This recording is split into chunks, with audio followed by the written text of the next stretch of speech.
Another scoring outburst, a season high, I believe 37 points for you. Are you just on a heater right now, or do you feel like your offensive game has just progressed and this is just the level you play at now? No, I think this is just the level I play with, a lot of my coaches when I'm up with the Bucks, they just encourage me, play hard, regardless of outcomes, just go out there and give everything I got. So I just kind of kept that back in my mind when I'm playing, and as you can see, every time I play hard and I'm engaged and stuff, put up numbers like that and we win. Absolutely. A lot of takes to the rim, have your defender on your hip, going through the tall trees down there. What's the key to finishing those layups? Some are and one, some the contact doesn't get called. But how, as a guard, do you go down there and finish so consistently like you did in this game? I think it's just about having, touch, just staying aggressive regardless if you get the foul or not. With me, I'm just trying to, I know I'm going to get hit, so why not try to make the bucket, regardless if it ends in a foul or not, still try to get the 2 points. Just going down, once I get into the paint, if I get enough space to get the float up, that's pretty much my go-to. I feel like I got top 5 floats. So. I wanted to ask about kind of the running, almost hook floaters. You hit a couple of those, kind of reminiscent of that Kyrie game winner, although his was maybe a level beyond still. Yeah. Has that been a shot you've been working on? You said the floater generally is for you, but that kind of running horizontal one, what does that do for your game when you can make those? It just adds a lot because then, like you said, the defender can't get back in front of me, and if I'm making those, then at that point it's like I'm scoring out all 3 levels, so now the defense has to pick their poison.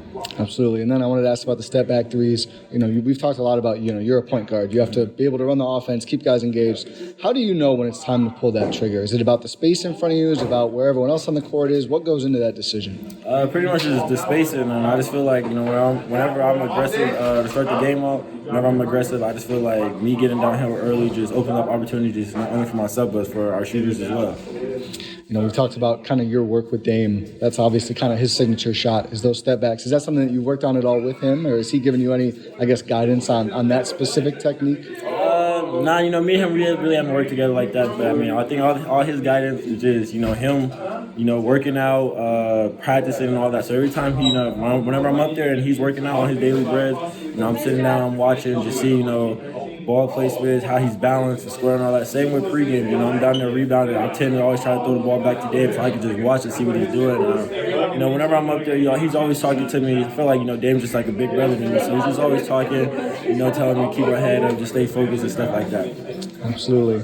I wanted to ask about another kind of, influence. Your head coach here, Beno, NBA point guard for a long time. And I've seen a lot of moments where he kind of takes you aside, talks about a play, talks about an action. What has that done for you, and what's that been like this season? It means a lot. Like you said, he's a former NBA point guard. He's a former point guard himself. Bro, chill out, bro. You just messed me up. He's a former point guard himself. So whenever he pulls me to the side, he's just telling me what he sees. He still wants to hoop. He's always hooping with us in practice. So I can tell he's always trying to teach me and all that. He's just reading the game as a coach, but also as a player as well. He's a point guard. He had a good long career in the NBA. So he's just trying to help me get there. Stick around. One of the big stories this Bucks season, I think, is 2 guys known for their offense in Dame and Bees up there defending really hard and making the defense work. I just wanted to ask, obviously you're up there taking in these practices too.